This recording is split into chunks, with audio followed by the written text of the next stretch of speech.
sur ce même écran, où je me présente ce soir devant vous pour la première fois, M. Alain Poher, président de la République par intérim, rappelait jeudi que notre pays est une démocratie majeure.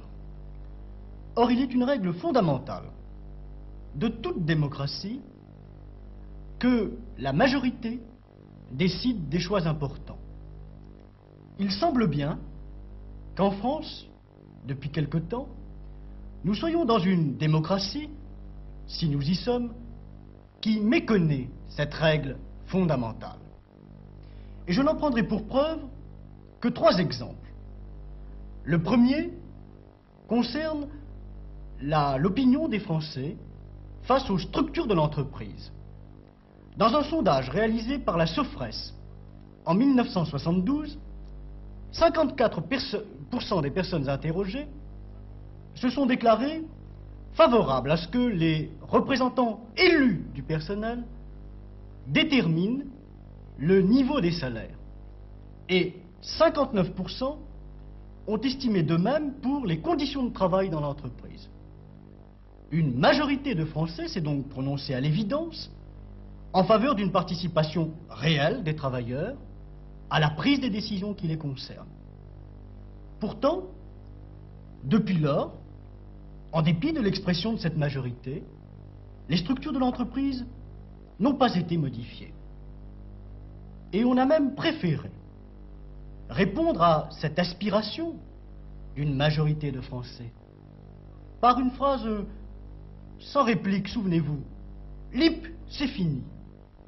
Et on a préféré demander, accessoirement, de continuer le dialogue aux compagnies républicaines de sécurité. Un deuxième exemple marque les limites de la démocratie dans notre pays. Il s'agit de la régionalisation.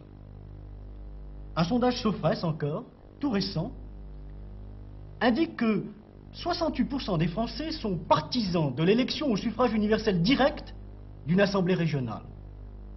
Et dans le même sondage, on relève que 70% des Français estiment qu'en cas de difficulté, susceptible de se présenter quant à la délimitation des régions, il convient de consulter par voie de référendum les populations concernées.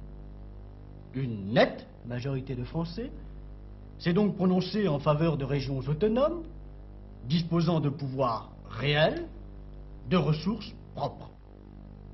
5 siècles de centralisation méthodique, forcenée, durant lesquels on a bâillonné les minorités linguistiques et culturelles, durant lesquels on a écrasé les collectivités locales sous le carcan administratif de l'État.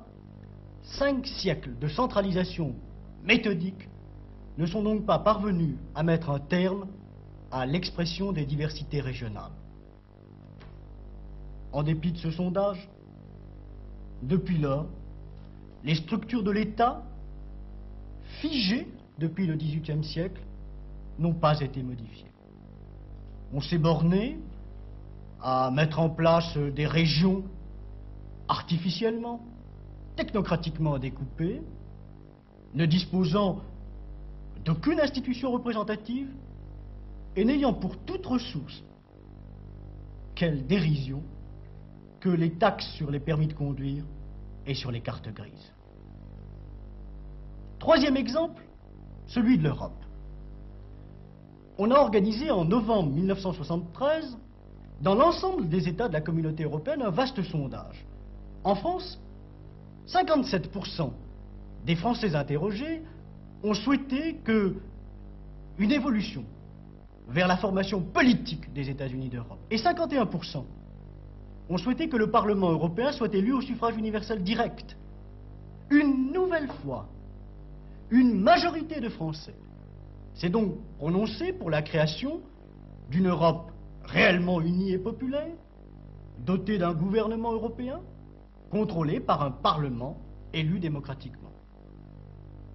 En dépit de ce sondage, en dépit de cette majorité, la position du gouvernement français dans les instances européennes n'a été en rien modifiée. Le gouvernement français continue d'opposer son veto formel à l'élection du Parlement européen au suffrage universel direct, continue d'imposer au sein du Conseil de la Communauté que les décisions soient prises à l'unanimité, c'est-à-dire ne soient jamais prises, et continue de réaffirmer inlassablement son attachement à une conception aussi illusoire qu'anachronique de l'indépendance nationale. De ce fait, l'Europe, sapée dans ses fondements, ébranlée, est devenue aujourd'hui le champ clos où s'affrontent les égoïsmes nationaux. Et l'Europe est incapable, et les États désunis, moins encore bien entendu, l'Europe est incapable de régler les grands problèmes de notre temps qui se traitent sans elle. La crise énergétique, la paupérisation du tiers-monde, la sécurité internationale, le désordre monétaire et la destruction de l'environnement. Telles sont notamment les raisons de ma candidature présentée par le mouvement fédéraliste européen. Nous n'avons pas l'intention de recueillir tous les suffrages de cette majorité de Français telle qu'elle s'est exprimée sur la participation des travailleurs dans l'entreprise, une participation authentique, sur la régionalisation et sur l'Europe.